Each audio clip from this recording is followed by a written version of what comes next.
નમસ્કાર વિદ્યાર્થી મિત્રો, અમરીસરના ક્લાસમાં તમારું સ્વાગત છે। આજે આપણે એક નવા ચેપ્ટરમાં અભ્યાસમાં આગળ જોઈશું રાસાયણિક ગતિકી। રાસાયણિક ગતિકી બરાબર સમજીશું બેટા।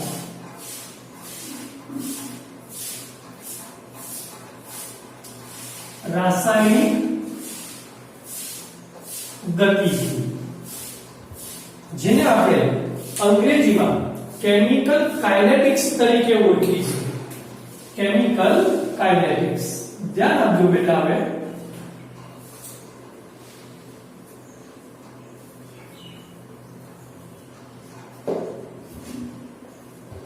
કેમિકલ કાઇનેટિક્સ જ્યારે આપણે રાસાયણિક ગતિકીનો અભ્યાસ કરતા હોઈએ તો એ પહેલા થોડો પૂર્વ ખ્યાલ આપણે થર્મોડાયનેમિક્સ નો મેળવવો પડે। તો ઉષ્મા ગતિશાસ્ત્રની કેટલીક મર્યાદાઓ સમજીએ આપણે। ઉષ્મા ગતિશાસ્ત્ર થર્મોડાયનેમિક્સ ની મર્યાદા સમજીશું પહેલા। નંબર 1, ઉષ્મા ગતિશાસ્ત્ર એ આપણને કોઈ પણ પ્રક્રિયા સ્વયંસ્ફુરિત મીન્સ આપમેળે થશે કે નહીં તે સમજાવે છે।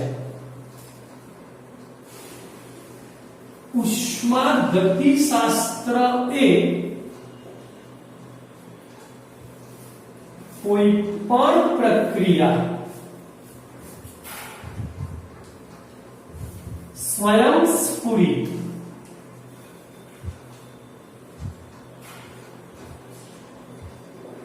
हसे के नहीं ते समझावे छे। परंतु आ प्रक्रियानो वेग એટલે કે એની ઝડપ કેટલી છે એના વિશે સમજૂતી આપતું નથી, પરંતુ પ્રક્રિયાના વેગ અંગેની માહિતી એ ઉષ્મા ગતિશાસ્ત્ર આપતું નથી। બરાબર યાદ રાખીશું। પ્રક્રિયાના વેગ અંગેની માહિતી ઉષ્મા ગતિશાસ્ત્ર આપતું નથી। નંબર 2 દીકરા કે કોઈ પ્રક્રિયા હોય તો એની પ્રક્રિયાની શરૂઆત તથા अंतिम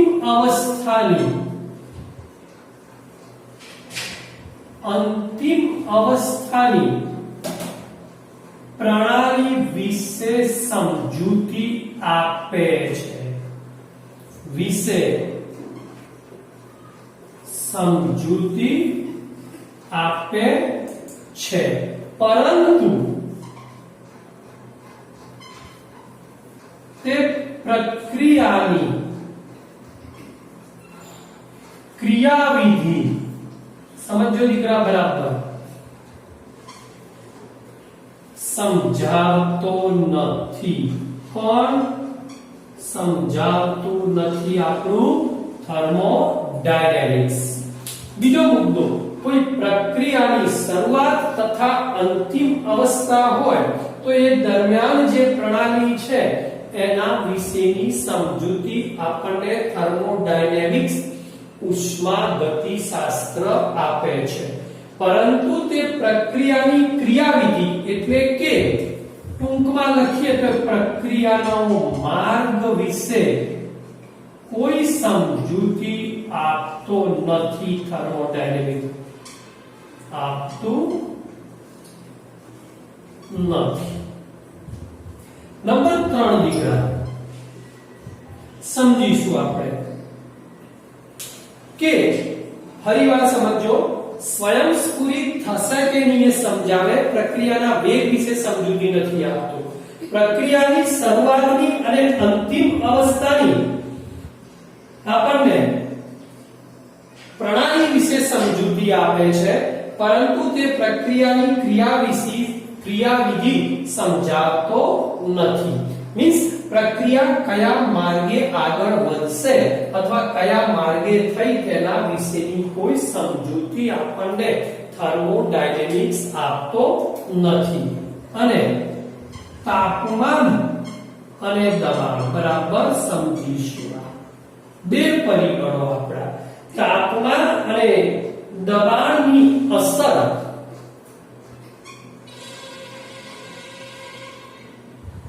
દ્રવ્યનો જથ્થો હોય એના ઉપરની સમજાવે છે. દ્રવ્યના જથ્થા માટે સમજાવે છે. મેક્રોમોલેક્યુલ્સ હોય ને ત્યારે સમજાવે છે, પરંતુ આ તાપમાન અને દબાણની અસર કોઈ એકલ પરમાણુ, કોઈ નાનો જથ્થો, આપણે કહીએ નાનો, અતિ નાનો જથ્થો, મીન્સ કોઈ એક પરમાણુ, એકલ પરમાણુ કે કોઈ એકલા અણુ હોય ત્યારે એની તાપમાન અને દબાણની અસર એકલ પરમાણુ એટલે કે નાનો જથ્થો હોય ત્યારે સમજાવતો નથી. બરાબર યાદ રાખીશું બેટા. સ્વયંસ્ફુરિત સમજાવે, પ્રક્રિયાનો વેગ નથી સમજાવતું. કોણ? ઉષ્માગતિશાસ્ત્ર. બીજું, શરૂઆત અને અંતિમ અવસ્થાની પ્રણાલી વિશે સમજૂતી આપે છે, પણ પ્રક્રિયાની ક્રિયાવિધિ વિશે કોઈ માહિતી આપતો નથી. બીજું, તાપમાન અને દબાણની અસર દ્રવ્યના જથ્થા, મોટો બલ્ક હોય, જથ્થો મેક્રોમોલેક્યુલ્સ, ઘણા બધા અણુઓ હોય ત્યારે તાપમાન અને દબાણની અસર સમજાવે છે. પરંતુ જ્યારે એક જ અણુ કે એક જ પરમાણુ માઇક્રો મોલેક્યુલ્સ હોય, મેક્રો હોય તો સમજાવે, પણ માઇક્રો એક જ અણુ કે પરમાણુ હોય ત્યારે તાપમાન કે દબાણની અસર એના ઉપર કેવી છે એ થર્મોડાયનેમિક્સ એટલે કે ઉષ્માગતિશાસ્ત્ર સમજાવતું નથી. બીજી વાત, આના ઉપરથી બરાબર સમજીશું કે ભાઈ પ્રક્રિયાની સ્વયંસ્ફુરિતતા સમજવી હોય તો શું સમજવું પડે. બરાબર થર્મોડાયનેમિક્સ યાદ કરીશું તો સ્વયંસ્ફુરિતતા સમજવા માટે સમજી લેજો. બરાબર હું અહીંયા ટૂંકમાં લખી દઉં છું. કોઈ બી પ્રક્રિયાની સ્વયંસ્ફુરિતતા આપમેળે થવાની સ્ફુરિતતા સમજવા માટે આપણે એમાં જોયું ડેલ્ટા જી બેટા. ડેલ્ટા જી એટલે મુક્ત ઉર્જા અથવા ગિબ્સની મુક્ત ઉર્જામાં થતો ફેરફાર ઇઝ લેસ ધેન 0 હોય. યાદ રાખીશું આ, ત્યારે પ્રક્રિયા હંમેશા સ્વયંસ્ફુરિત બને. મીન્સ ડેલ્ટા જી નું મૂલ્ય જ્યારે પણ ઋણ હોય ત્યારે પ્રક્રિયા સ્વયંસ્ફુરિત બને છે. બીજું કે ભાઈ શરૂઆતના અને અંતિમ અવસ્થાની પ્રણાલી, મીન્સ પ્રક્રિયાએ શરૂઆત કરી છે, પ્રક્રિયા કેટલે પહોંચી છે અને પ્રક્રિયા અંતિમ અવસ્થામાં આવી છે વગેરે સમજવું હોય તો બીજું એક સમજવું પડે સંતુલન અચળાંક. સંતુલન અચળાંક જેને આપણે કે કહેતા હતા. કે જેટલો કે નું મૂલ્ય 1 કરતા જેટલું વધારે એટલી પ્રક્રિયા નિપજો તરફ રહેલી હોય છે. જે થર્મોડાયનેમિક્સમાં આપણે સમજ્યા કે પ્રક્રિયાનો માર્ગ સમજો. પ્રક્રિયાના માર્ગ વિશે સમજૂતી નથી આપતું, પણ પ્રક્રિયા કેટલે રહેલી છે એ સમજૂતી આપે છે. સંતુલન અચળાંક કે ની મદદથી આપણે માર્ગ વિશેની સમજૂતી, પ્રક્રિયા કેટલે અંશે પરિણમી બરોબર સમજો, તે સમજવું હોય મીન્સ પ્રક્રિયા હમણાં ક્યાં છે. એક ઉદાહરણ, આ શરૂઆત છે, આ અંતિમ અવસ્થા અથવા સંતુલન છે, તો પ્રક્રિયા અહીંયા છે, અહીંયા છે, અહીંયા કે પ્રક્રિયા આગળ વધી ગઈ. જો આ વચ્ચે હોય તો આપણે QC કહેતા હતા, અહીંયા હોય તો QC ને સંતુલને આવે ત્યારે KC કહેતા હતા. જો તમને યાદ હોય તો સંતુલનનો આ બહુ જ મહત્વનો ટોપિક છે. QC થી KC અથવા QC વધારે છે કે નાનો છે એને આધારે એટલે કે સંતુલન અચળાંકને આધારે પ્રક્રિયા કેટલે અંશે પરિણમી છે એનો ખ્યાલ આપણે મેળવી શકીએ છીએ થર્મોડાયનેમિક્સને આધારે. પરંતુ પ્રક્રિયા કયા માર્ગે અથવા ક્રિયાવિધિ કઈ છે એના વિશેની સમજૂતી આપતો નથી. ત્રીજો ટોપિક તો ઈઝી છે બેટા કે દ્રવ્યનો જથ્થો હોય ત્યારે જ તાપમાન અને દબાણની અસર સમજાવે છે, એક પરમાણુ માટે સમજાવતો નથી. નંબર 2, બીજી વાત, તો હવે આના ઉપરથી શું કહી શકાય બેટા કે આપણી જે થર્મોડાયનેમિક્સની મર્યાદા છે, લિમિટેશન ઓફ થર્મોડાયનેમિક્સ એ સમજવી હોય તો શું સમજવું પડે? રાસાયણિક ગતિકી, કેમિકલ કાઇનેટિક્સ સમજવું પડે. તો કેમિકલ કાઇનેટિક્સ નો મુખ્ય કેમિકલ કાઇનેટિક્સ માં બેટા બરાબર યાદ રાખીશું. આમ લખી દો, રાસાયણિક ગતિકી અને ઉષ્માગતિશાસ્ત્ર. શબ્દો સમજો બેટા, બંને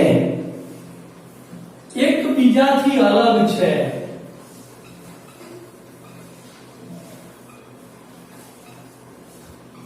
પરંતુ એકબીજાના પૂરક છે. સમજી લેજો, મીન્સ એક સિક્કાની બે બાજુ જેવું છે. કોઈ બી પ્રક્રિયા વિશેનો સંપૂર્ણ ખ્યાલ મેળવવો હોય તો બે વસ્તુ સમજવું પડે, થર્મોડાયનેમિક્સ અને રાસાયણિક ગતિકી. તો અહીંયા ચેપ્ટર સ્ટાર્ટ થાય છે કેવી પ્રક્રિયાની ઝડપ અથવા તો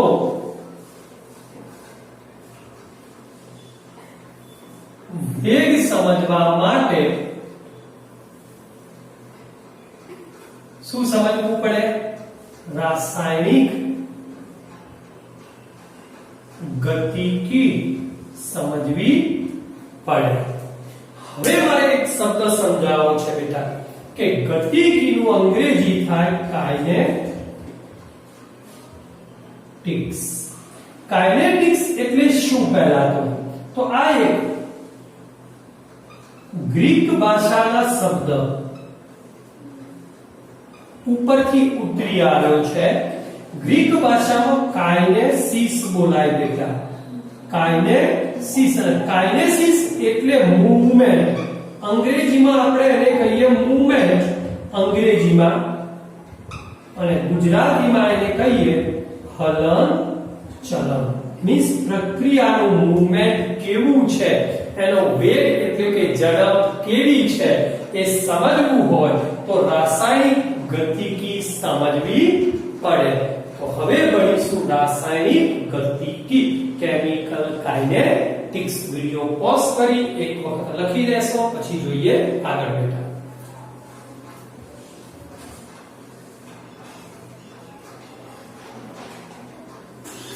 ઓકે, ચલો હવે કોઈ બી પ્રક્રિયાનો વેગ સમજો, વેગ, ગતિ, ઝડપ કેવી છે એને આધારે પ્રક્રિયાને 3 ભાગમાં વિભાજિત કરી શકાય, જેનો હવે અભ્યાસ કરીશું બેટા.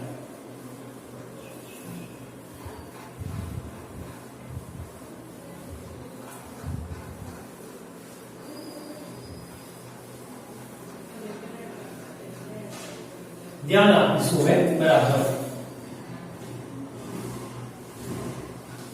તો અહીંયા નો ટોપિક છે આપણે કેવી પ્રક્રિયા ને પૂર્ણ થવાને અનુસંધાને 3 વિભાગમાં વહેંચી શકાય. પહેલો વિભાગ, પ્રક્રિયાને 3 વિભાગમાં વહેંચીશું બેટા. પહેલો ઝડપી પ્રક્રિયા, જેને આપણે ત્વરિત રિએક્શન કહીશું, ત્વરિત પ્રક્રિયા અથવા ઝડપી પ્રક્રિયા. મિત્રો, કેટલીક પ્રક્રિયાઓ એવી છે કે જે ખૂબ જ ઝડપથી થાય છે. દાખલા તરીકે હું વાત કરું તો બધી જ આયોનિક પ્રક્રિયાઓ હંમેશા યાદ રાખી લેજો, આયોનિક પ્રક્રિયા હંમેશા ઝડપી હોય. પ્રક્રિયા પૂર્ણ થવાના અનુસંધાને એના 3 પ્રકાર છે. દાખલા તરીકે હું એના ઉદાહરણ દ્વારા તમને સમજાવું તો આ છે આપણી પાસે AgNO3 સિલ્વર નાઇટ્રેટ નું દ્રાવણ. એની અંદર NaCl નું દ્રાવણ ઉમેરવામાં આવે તો આપણે જાણીએ છીએ શું બનશે બેટા? AgCl ના અવક્ષેપ મળે છે અને સાથે NaNO3 બેટાની એક્વિયસમાં બંને આ અવક્ષેપ આપણને મળે છે. સિલ્વર ક્લોરાઇડના અવક્ષેપો મળે આપણને. આ પ્રક્રિયા એ ઝડપી છે કારણ કે આયનો વચ્ચેની પ્રક્રિયા છે. Ag+NO3- Na+Cl-. Number 2, HCl plus NaOH વચ્ચેની પ્રક્રિયા NaCl અને H2O. આ પ્રક્રિયાને કહીશું તટસ્થીકરણની પ્રક્રિયા. યાદ રાખજો ને, તટસ્થીકરણની પ્રક્રિયા હંમેશા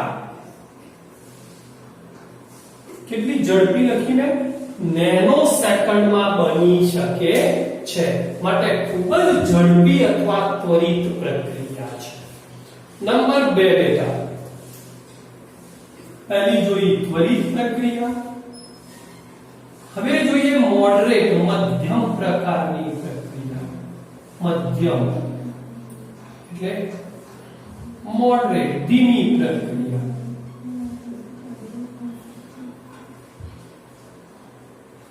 ધીમી પ્રક્રિયા. કેટલીક પ્રક્રિયાઓ એવી છે બેટા કે જે ધીમા વેગથી થાય. દાખલા તરીકે એસ્ટરનું જળ વિભાજન. એસ્ટરનું જળ વિભાજન થવું આ ધીમી પ્રક્રિયા છે. નંબર 2, સુક્રોઝનું વ્યુત્ક્રમણ. અને આથમણ પદ્ધતિમાં ઉપયોગ થાય, જો ખબર હોય તો, ઇથેનોલ બનાવવા માટે. તો સુક્રોઝનું વ્યુત્ક્રમણ ઇન્વર્ઝેશન અને એસ્ટરનું જળ વિભાજન એ બંને પ્રક્રિયા એ મધ્યમ અથવા ધીમી પ્રક્રિયા છે. નંબર 3 બેટા, અતિ ધીમી પ્રક્રિયા.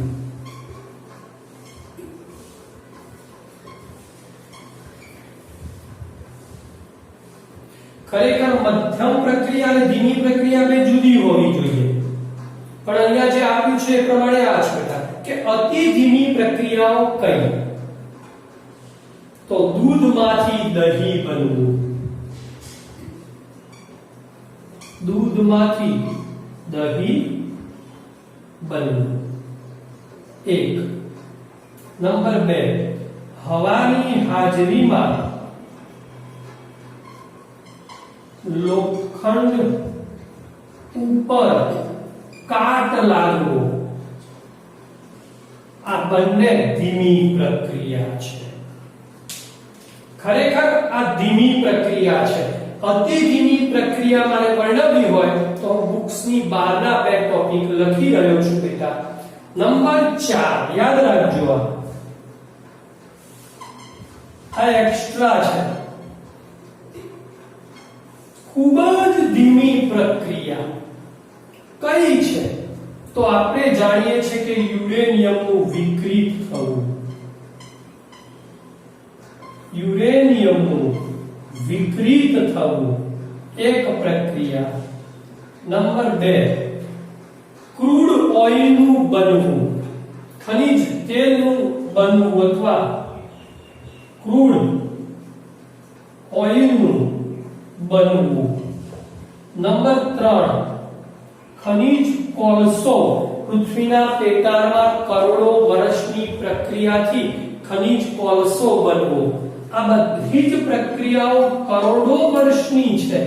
ખનિજ કોલસો બનવો, આ બધી જ પ્રક્રિયાઓ એ અતિ ધીમી પ્રક્રિયા છે. ફરી એકવાર જોઈશું બેટા કે કોઈ પણ પ્રક્રિયા પૂર્ણ થવાના અનુસંધાને આપણે એને 3 ભાગમાં વર્ગીકૃત કરી શકીએ છીએ. એક ત્વરિત પ્રક્રિયા, બીજી મધ્યમ અથવા તો એને ધીમી કીધી છે ને.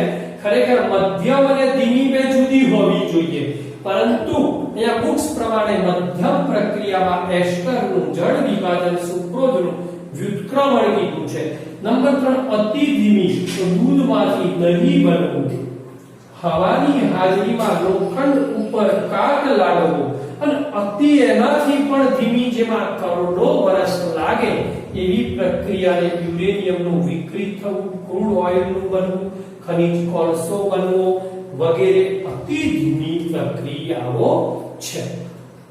આ પ્રક્રિયા પૂર્ણ થવા અંગેનો અભ્યાસ જોઈએ છીએ. નંબર 2 મીન્સ પ્રક્રિયાના વેગ અંગેની માહિતી મેળવીએ છીએ. તો એક વખત વિડિયો પોઝ કરી લખી દો, આગળ જોઈએ.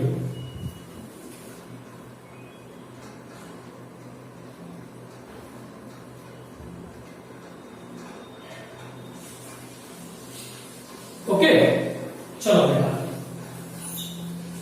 હવે જોઈશું આજનો મેઇન પ્રશ્ન બેટા કે પ્રક્રિયા વેગ એટલે શું.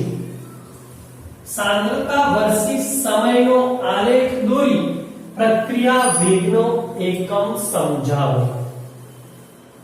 બહુ સરસ મજાનો પ્રશ્ન છે.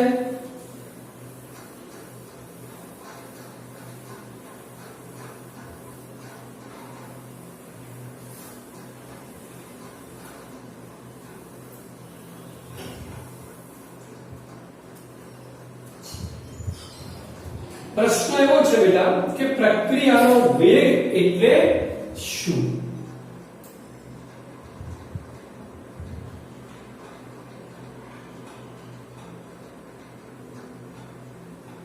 ચલો પહેલા અને એના એકમ વિશેની પહેલા ચર્ચા કરી લઈએ. ચલો એનો યુનિટ્સ કયો છે તે. તો પ્રક્રિયાના વેગ પહેલું તો યાદ રાખીશું, પ્રક્રિયાને રિએક્શન કહેવાય અને વેગ છે એને રેટ બોલીશું. એટલે એને r સંજ્ઞાથી દર્શાવીશું. રિએક્શન રેટ, પ્રક્રિયા વેગ. એક્ઝેક્ટ એની વ્યાખ્યા શું થાય બેટા? તો એકમ સમયમાં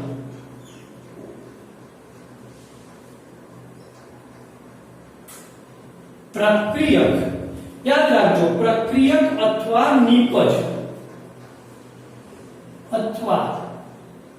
નિપજની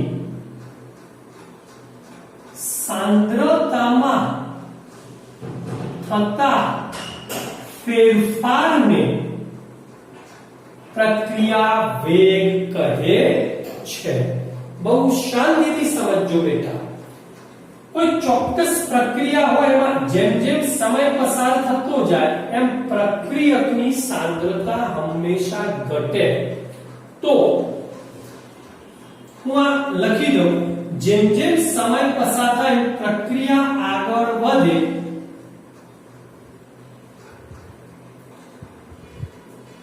તેમ પ્રક્રિયક, એને અંગ્રેજીમાં બોલીશું રિએક્ટન્ટ, ની સાંદ્રતા ઘટે. બરાબર યાદ રાખીશું બેટા. બીજું, પ્રક્રિયા જેમ જેમ આગળ વધે તેમ નિપજને આપણે અંગ્રેજીમાં પ્રોડક્ટ કહીશું, એની સાંદ્રતા વધે. આ યાદ રાખીશું બેટા. હવે મારે તમને એકમ સમયમાં પ્રક્રિયક અથવા નિપજની સાંદ્રતામાં થતા ફેરફારને પ્રક્રિયા વેગ કહે છે. તો એનો એકમ મેળવવા પહેલું સૂત્ર પ્રક્રિયા વેગ ઇઝ ઇક્વલ ટુ પ્રક્રિયક અથવા નિપજની સાંદ્રતામાં થતો ફેરફાર ભાગ્યા સમય. શબ્દો બરાબર સમજો બેટા. હવે પ્રક્રિયક અથવા નિપજની સાંદ્રતા એટલે શું થશે બેટા કે ભાઈ અહીંયા લીધું છે સાંદ્રતા પ્રતિ સમય. તમને ખબર ના હોય તો કહી દઉં, આ ચોરસ કૌંસ છે ને એ જ સાંદ્રતા બતાવે છે. પ્રક્રિયક તો આ કાઢી નાખી અને લખું R અથવા તો P. R ની સાંદ્રતા અથવા P ચોરસ કૌંસ A બરાબર યાદ રાખજો. આ ચોરસ કૌંસ છે ને એ સાંદ્રતા પણ કઈ ખબર મોલર સાંદ્રતા બતાવે છે. મોલર સાંદ્રતા દર્શાવે છે. તો R થી P માટે શું થઈ ગયું મોલારિટી ભાગ્યા સમય. પણ મોલારિટી નો એકમ શું હોય બેટા મોલ પ્રતિ લિટર એટલે લિટર ઇન્વર્સ. અને સમયને જો આપણે સેકન્ડના અનુસંધાને રજૂ કરીએ તો mole litre inverse second inverse એ રિએક્શન રેટ R નો એકમ બને છે. યાદ રાખજો બેટા. R for પ્રક્રિયા વેગ reaction rate is equal to mol liter inverse second inverse. તમને એમ થાય કે સાહેબ સમય સેકન્ડમાં લીધો, મિનિટમાં બી લઈ શકાય, વર્ષમાં બી હોય, બરાબર સમજી લેજો. દિવસમાં બી હોઈ શકે, કલાકમાં બી હોઈ શકે, પણ આપણે અહીંયા સેકન્ડમાં લીધો છે. તો આ થયો R નો એકમ. બીજું, જો આપણી પ્રક્રિયામાં પ્રક્રિયકો તરીકે અને નિપજ તરીકે વાયુમય પ્રણાલી હોય તો વાયુમય પ્રણાલી માટે વાયુઓ હોય બેટા તો એનું દબાણ હોય અને દબાણ હોય સમજી લેજો. વાયુ હોય ત્યારે એનું દબાણ હોય અને દબાણ માટેનો એકમ વાતાવરણ છે. માટે પ્રક્રિયા વેગનો એકમ શું બને તો તમે સમજી શકો છો.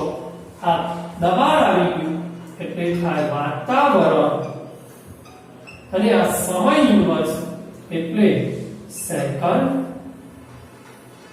ઇન્વર્સ બને છે. યાદ રાખીશું વાતાવરણ સેકન્ડ ઇન્વર્સ બને છે. મારે અહીંયા પ્રક્રિયા વેગ અને એના એકમની ચર્ચા કરવી હતી, મેં કરી લીધી. પણ મેં એક બીજી વસ્તુની વાત કરી કે જેમ જેમ સમય પસાર થાય પ્રક્રિયા આગળ વધે તેમ પ્રક્રિયકની સાંદ્રતા હંમેશા ઘટે.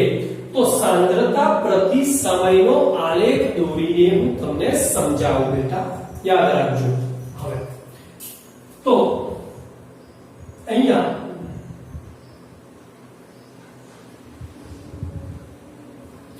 ધારો કે કોઈ એક કાલ્પનિક પ્રક્રિયા લઈશું. ધારો કે કોઈ એક કાલ્પનિક પ્રક્રિયા છે. હવે એક સરસ મજાની વાત કરી છે કે આ પ્રક્રિયા દરમિયાન પ્રણાલીનું કદ અચળ રહે છે. આ શબ્દ યાદ રાખજો. પ્રક્રિયા દરમિયાન પ્રણાલીનું કદ અચળ રહે છે. પ્રક્રિયા છે R થી P. R for reactant, P for product. હવે હું અહીંયા એક બીજી વાત કરું છું. R ના 1 મોલ એ P ના 1 મોલ સાથે પ્રક્રિયા કરે છે. જ્યાં 1 બતાવ્યા ને એને શું બોલીશ?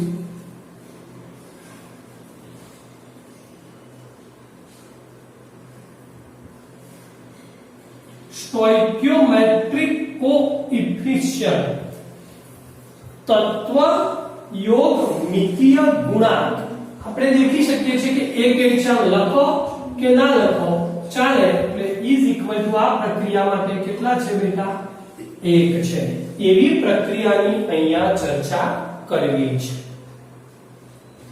હવે હમણાં જ મેં તમને કીધું કે જેમ જેમ પ્રક્રિયામાં સમય પસાર થાય તેમ R ની સાંદ્રતા ઘટતી જાય. તો ધારો કે અહીં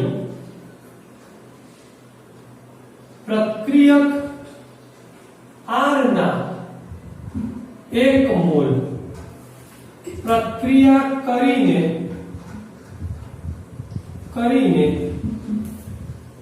નિપજ P ના 1 મોલ આપે છે. બરાબર સમજીશું બેટા? P ના 1 મોલ આપે છે. બીજો ટોપિક બેટા T1 સમય. હવે શરૂઆત ધ્યાન આપજો. અહીંયા હું લઉં છું સમય. એ સાંદ્રતાઓ R લઈશ, એ સાંદ્રતાઓ P લઈશ. ધારો કે સમય T હું લઉં છું શરૂઆતનો કોઈ 2 5 10 મિનિટ કે સેકન્ડ કે ગમે તે T1 સમય પ્રક્રિયકની સાંદ્રતા છે R1 તથા નિપજની સાંદ્રતા અહીંયા લખી દો પ્રક્રિયક, તો તમને ખબર પડે. અહીંયા લખી દો નિપજ, તો તમને ખબર પડે. નિપજની સાંદ્રતા છે P1. જો બીજા કોઈ સમય T2 ઉપર જવું, 5 મિનિટની જગ્યાએ 10 મિનિટે હવે અવલોકન કરું, તો T2 સમયે પ્રક્રિયકની સાંદ્રતા બની જાય છે R2 અને નિપજની સાંદ્રતા બને છે P2. તો આપણો આ પ્રક્રિયામાં સમયનો કેટલો ફેરફાર થયો?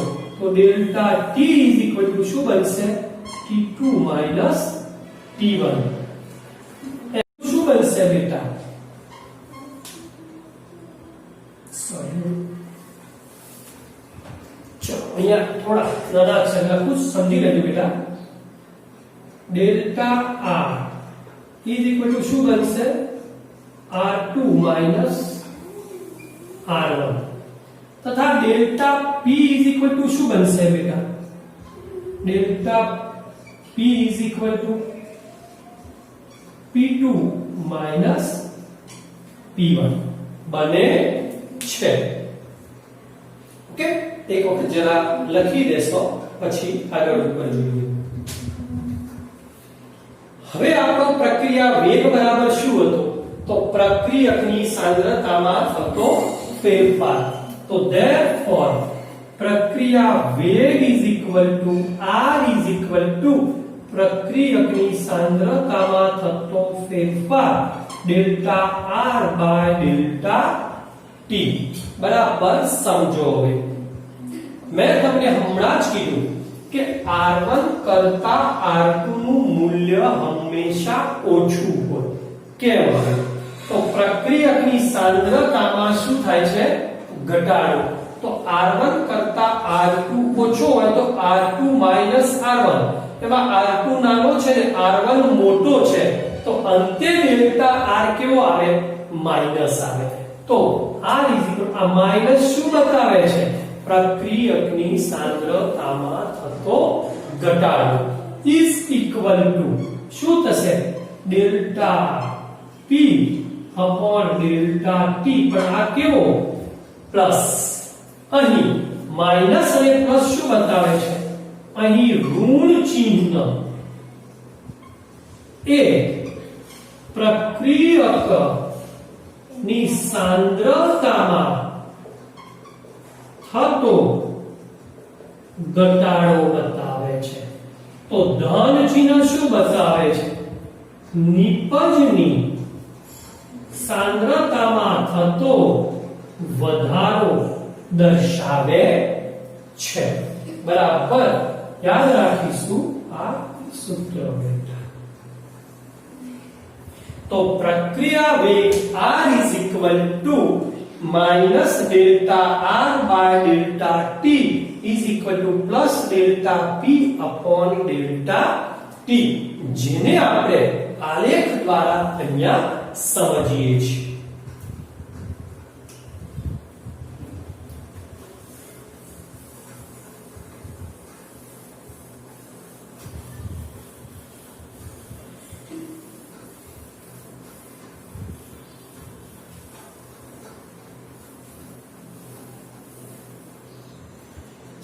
सांद्रता वर्सेस समयનો આલેખ દોરીએ છીએ બેટા.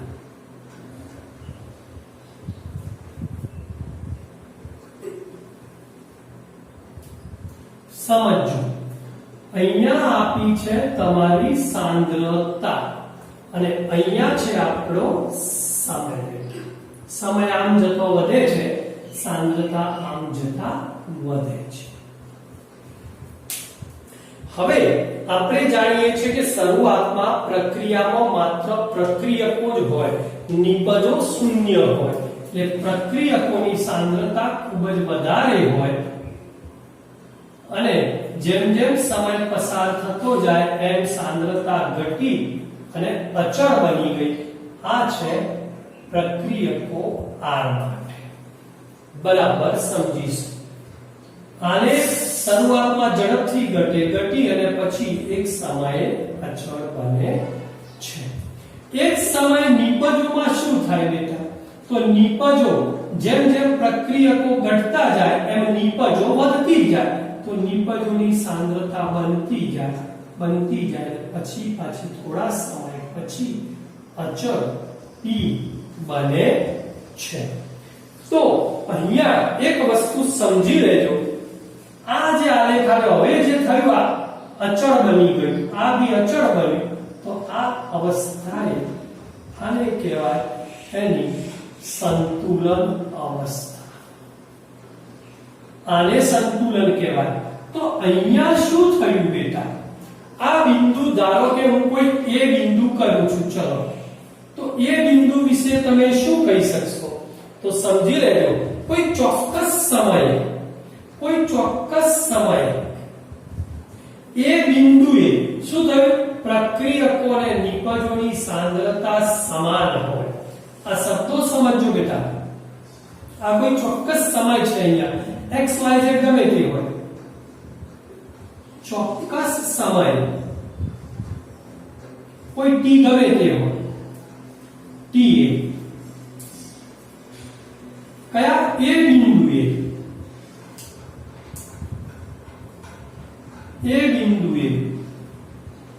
પ્રક્રિયકો તથા નિપજોની સાંદ્રતા કેવી હોય છે બેટા? સમાન હોય. મીન્સ અહીંયા સાંદ્રતા સરખી થઈ. તો આપણે તો સંતુલન અહીંયા પ્રાપ્ત થાય છે બેટા. તો સંતુલન એ શું? પ્રક્રિયકો અને નિપજોની સાંદ્રતા સમાન હોય? ક્યારે નહીં, યાદ રાખશું. તો સંતુલન એ શું બને?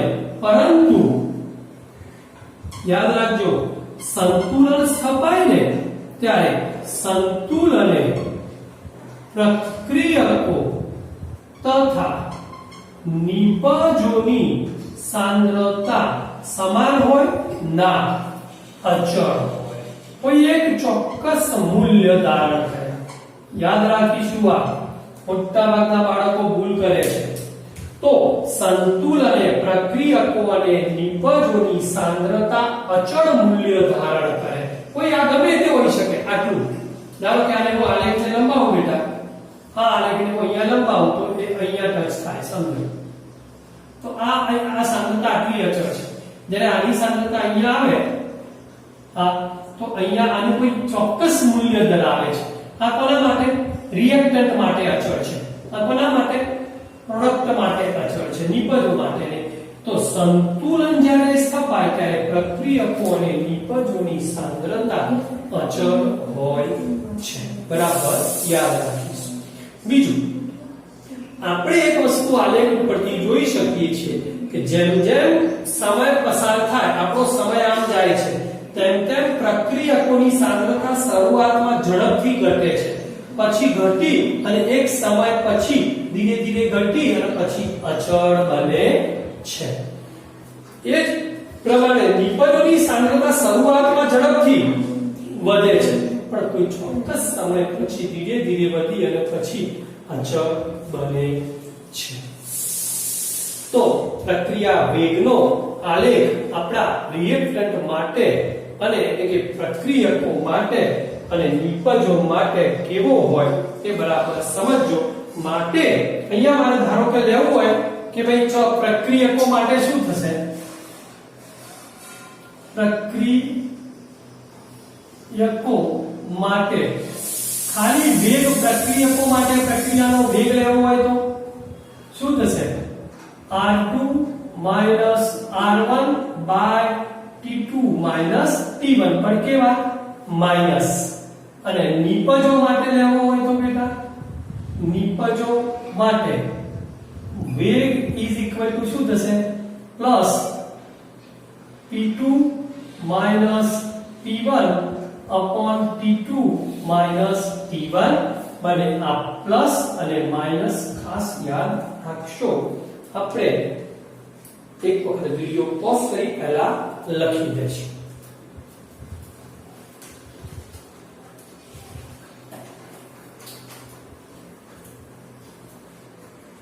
શું બનશે બેટા? સોરી, ચલો અહીંયા થોડા નાના અક્ષર લખું, સમજી લેજો બેટા. Delta R is equal two શું બનશે? R2 R1 તથા delta P is equal two શું બનશે બેટા? Delta P is equal two P2 P1 બને છે. ઓકે, એક વખત જરા લખી દેશો પછી આગળ ઉપર જોઈએ.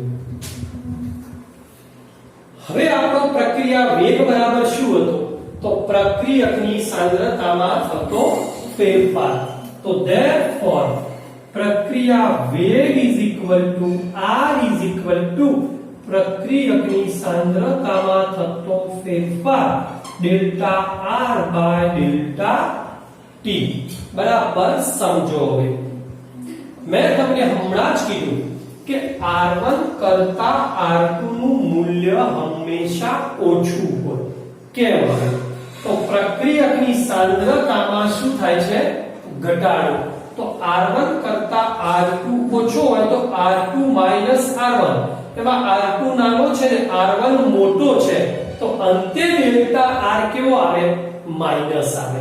તો R આ માઈનસ શું બતાવે છે? પ્રક્રિયકની સાંદ્રતામાં થતો ઘટાડો ઇઝ ઇક્વલ ટુ શું થશે? Delta P upon delta T. પણ આ કેવો? પ્લસ. અહીં માઈનસ અને પ્લસ શું બતાવે છે? અહીં ઋણ ચિહ્ન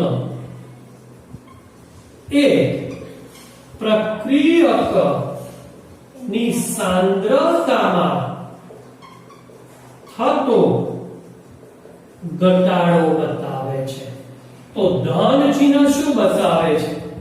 નિપજની સાંદ્રતામાં થતો વધારો દર્શાવે છે.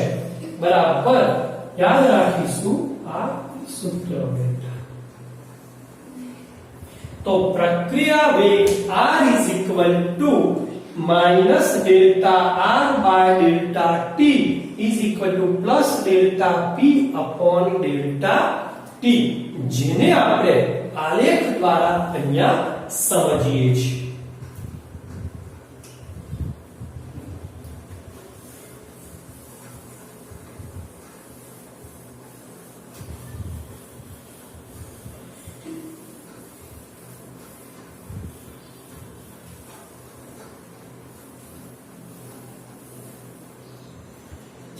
सांद्रता वर्सेस समयનો આલેખ દોરીએ છીએ બેટા।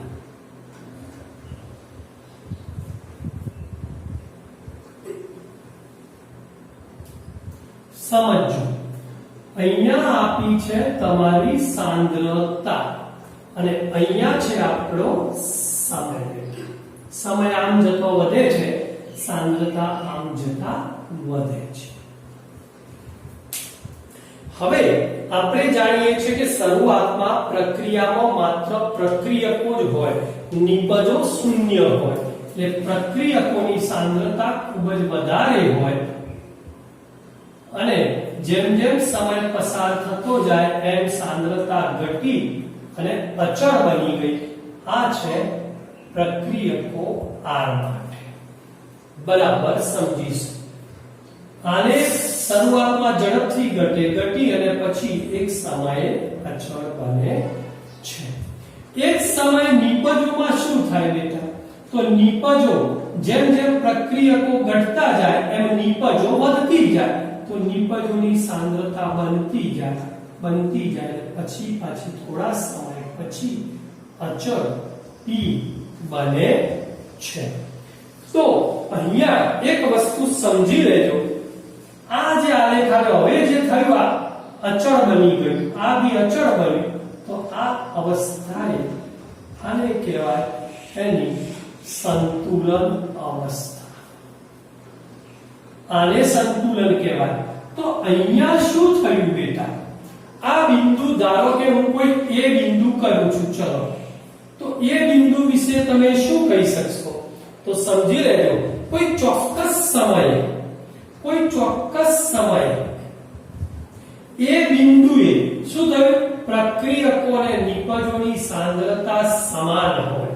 આ શબ્દો સમજો બેટા, આ કોઈ ચોક્કસ સમય છે, અહીંયા x y z ગમે તે હોય, ચોક્કસ સમય કોઈ t ગમે તે હોય, t કયા એ બિંદુએ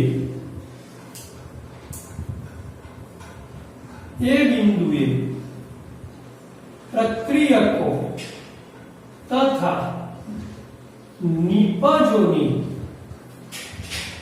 સાંદ્રતા કેવી હોય છે બેટા? સમાન હોય। મીન્સ અહીંયા સાંદ્રતા સરખી થઈ, તો આપણે તો સંતુલન અહીંયા પ્રાપ્ત થાય છે બેટા। તો સંતુલન એ શું? પ્રક્રિયકો અને નિપજોની સાંદ્રતા સમાન હોય? ક્યારે નહીં, યાદ રાખજો। તો સંતુલન એ શું બને? પરંતુ યાદ રાખજો, સંતુલન સ્થપાય ને ત્યારે સંતુલને પ્રક્રિયકો તથા નિપજોની સાંદ્રતા સમાન હોય? ના, અચળ હોય, કોઈ એક ચોક્કસ મૂલ્ય ધારણ કરે। યાદ રાખીશું, આ મોટા ભાગના બાળકો ભૂલ કરે છે। તો સંતુલને પ્રક્રિયકો અને નિપજોની સાંદ્રતા અચળ મૂલ્ય ધારણ કરે। કોઈ આ ગમે તે હોઈ શકે, આટલું ધારો કે આને હું આલેખને લંબાવું બેટા, આ આલેખને હું અહીંયા લંબાવું તો એ અહીંયા ટચ થાય, સમજો। તો આ સાંદ્રતા આટલી અચળ છે, જ્યારે આની સાંદ્રતા અહીંયા આવે તો અહીંયા આનું કોઈ ચોક્કસ મૂલ્ય ધરાવે છે। આ કોના માટે? રિએક્ટન્ટ માટે અચળ છે, આ કોના માટે? પ્રોડક્ટ માટે અચળ છે, નિપજો માટે નહીં। તો સંતુલન જ્યારે સ્થપાય ત્યારે પ્રક્રિયકો અને નિપજોની સાંદ્રતા અચળ હોય છે, બરાબર યાદ રાખીશું। બીજું, આપણે એક વસ્તુ આલેખ ઉપરથી જોઈ શકીએ છીએ કે જેમ જેમ સમય પસાર થાય, આપણો સમય આમ જાય છે, તેમ તેમ પ્રક્રિયકોની સાંદ્રતા શરૂઆતમાં ઝડપથી ઘટે છે, પછી ઘટી અને એક સમય પછી ધીરે ધીરે ઘટી અને પછી અચળ બને છે। એ જ પ્રમાણે નિપજોની સાંદ્રતા શરૂઆતમાં ઝડપથી વધે છે, પણ કોઈ ચોક્કસ સમય પછી ધીરે ધીરે વધી અને પછી અચળ બને છે। તો પ્રક્રિયા વેગનો આલેખ આપણા રિએક્ટન્ટ માટે અને એટલે કે પ્રક્રિયકો માટે અને નિપજો માટે કેવો હોય તે બરાબર સમજો। માટે અહીંયા મારે ધારો કે લેવું હોય કે ભાઈ ચલો પ્રક્રિયકો માટે શું થશે, પ્રક્રિયકો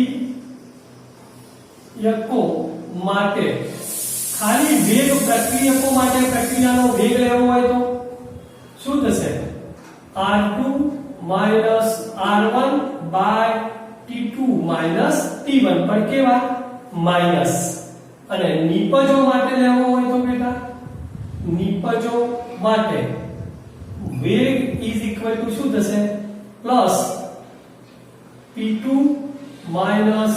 p1 upon t2 t1 બને આ પ્લસ અને માઈનસ ખાસ યાદ રાખશો. આપણે એક વખત વિડિયો પોઝ કરી પહેલા લખી દઈશું.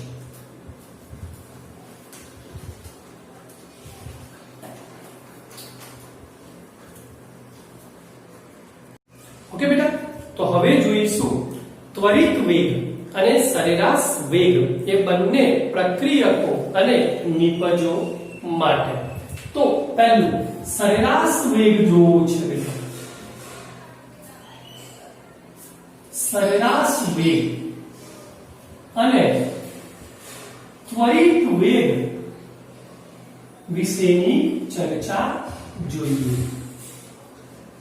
પહેલા તો એક પ્રશ્ન થાય કે આ સરેરાશ વેગની જરૂરિયાત કેમ પડી? તો બરાબર સમજો. બુક્સમાં આ બધું લખ્યું ન હોય બેટા. ધારો કે કોઈ એક વ્યક્તિ અહીંયાથી એ બિંદુએથી નીકળી અને બી બિંદુ સુધી એ વ્યક્તિને જવું છે. એની પાસે ધારો કે કોઈ વ્હીકલ તરીકે બાઇક છે. સમજો બેટા. તેથી બી વચ્ચેનું અંતર 100 કિલોમીટરનું છે.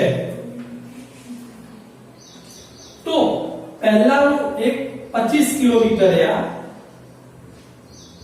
50 કિલોમીટરે 75 અને પછી અહીંયા 100 કિલોમીટરે પહોંચે છે. બરાબર સમજો બેટા. એ બિંદુએથી વ્યક્તિ નીકળ્યો અને 25 કિલોમીટરનું અંતર કાપતા ધારો કે તે વ્યક્તિને 20 મિનિટ લાગે છે. 20 મિનિટ લાગે છે. તો શું આ પણ 25 કિલોમીટરનું અંતર કાપતા 20 મિનિટ જ લાગે? વિચારો બેટા. પેલી તો રાસાયણિક પ્રક્રિયા હતી, પણ આવી જ્યારે પ્રક્રિયા હોય ત્યારે તો એવું જરૂરી નથી કે આ 20 જ લાગે. 18 મિનિટ પણ લાગી શકે છે ને 25 થી 30 મિનિટ પણ લાગી શકે છે. ધારો કે આ 30 મિનિટ લાગી. કેમ? તો વચ્ચે કોઈ અવરોધ આવી ગયો. ગમે તે હોઈ શકે અવરોધ. તો આ એ જ 25 કિલોમીટરનું અંતર કાપતા 20 મિનિટ લાગી, તો બીજા 25 કિલોમીટરનું અંતર કાપતા 30 મિનિટ લાગે છે. તો આવી પ્રક્રિયાઓ માટે જ્યારે પ્રક્રિયાનો વેગ ગણવો હોય તો શું ગણવું પડે? સરેરાશ વેગ વિશે માહિતી મેળવવી પડે. નંબર 2, તો ત્વરિત વેગ ક્યારે બેટા? હવે ત્વરિત વેગ ક્યારે? મેં તમને હમણાં જ કીધું હતું કે ભાઈ કોઈ ધારો કે યુરેનિયમનું વિકૃત થવું એ કરોડો વર્ષની પ્રક્રિયા છે. તો શું આ યુરેનિયમ અત્યારે હાલ આપણી પાસે છે અને એનું વિકૃત થઈ 100% વિકૃત થાય ત્યાં સુધી શું કરોડો વર્ષ સુધી આપણે એની રાહ જોવાની? ના. કોઈ ચોક્કસ સમયગાળા, નાનો સમયગાળો લઈ લેવાનો, જેને તમે વિકલન કહો છો બેટા.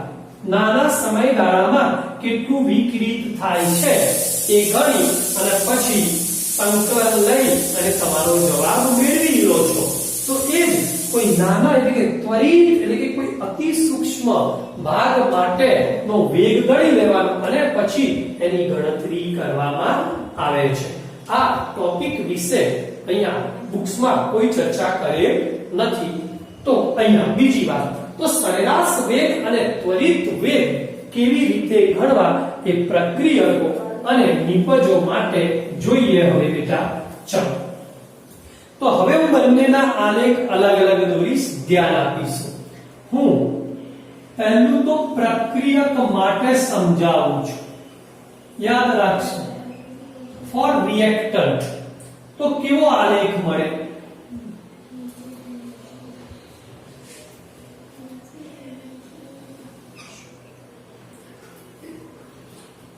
આલેખ થોડો ત્રાસો છે.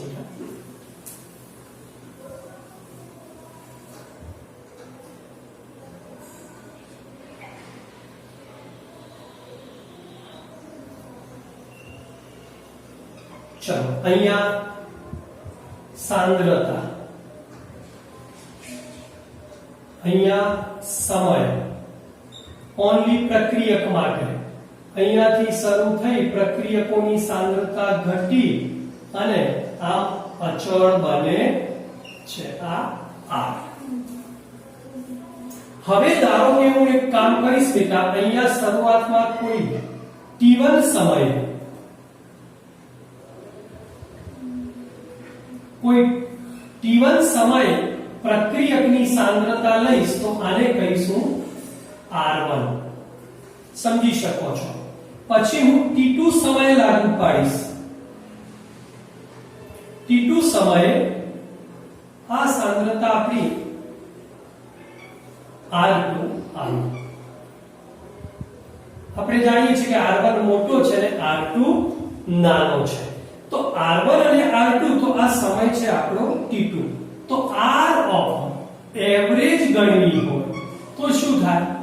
R2 માઈનસ, સમજો, R2 minus R1 upon T2 minus T1.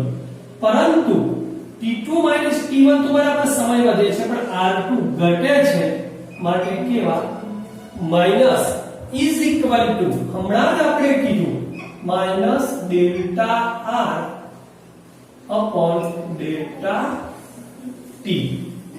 સમજી લેજો. પણ ધારો કે આ જ પ્રક્રિયાનો ત્વરિત વેગ લેવો હોય તો, ઇન્સ્ટેન્ટિયસ વેગ લેવો હોય તો શું કરવું?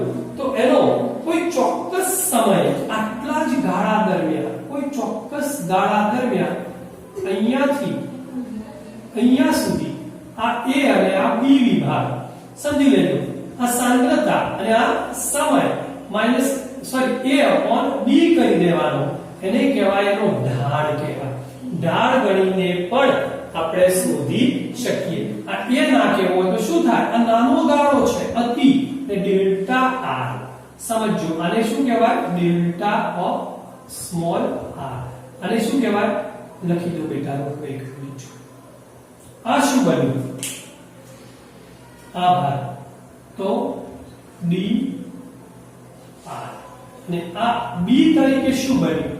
તો d t, કોઈ નાનો સમય dt બને છે.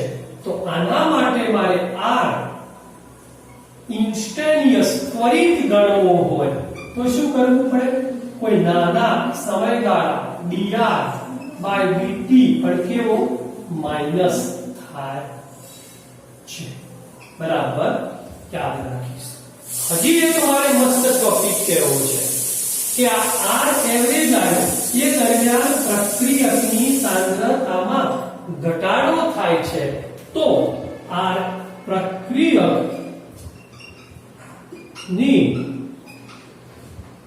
સાંદ્રતામાં થતો ઘટાડો હોવાથી, સમજો, એને આપણે બોલીશું હવે ડિસએપિયરન્સ, અથવા પ્રક્રિયકની સાંદ્રતા ડિસએપિયરન્સ થવાનો, એટલે કે અલોપ થવાનો, અદ્રશ્ય થવાનો વેગ. તો પ્રક્રિયકની સાંદ્રતાનો અદ્રશ્ય થવાનો અથવા અલોપ થવાનો અથવા દૂર થવાનો વેગ ઇઝ ઇક્વલ ટુ, હવે યાદ રાખીશું, dr બાય dt માઈનસ. એ જ વસ્તુ હું તમને સમજાવીશ હવે નિપજો માટે. ફરીથી આલેખ દોરીને સમજીએ બેટા. નિપજ માટે યાદ રાખશો બેટા, અદ્રશ્ય થવાનો વેગ એક હશે. નંબર 2 નિપજ માટે શું થશે? હવે ફરીથી સાંદ્રતા વિરુદ્ધ સમયનો આપણે આલેખ દોરીશું.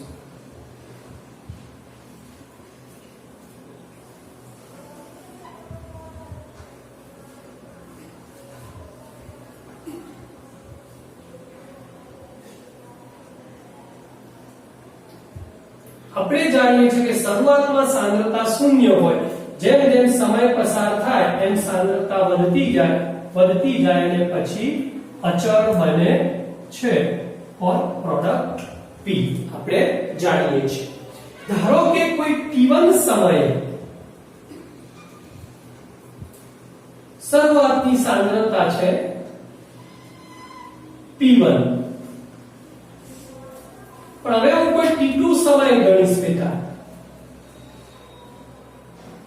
t2 સમયે સાંદ્રતા બને છે P2. સમજી લેજો આ P2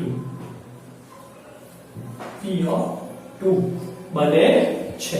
બરાબર યાદ રાખીશું બેટા, અચળ છે.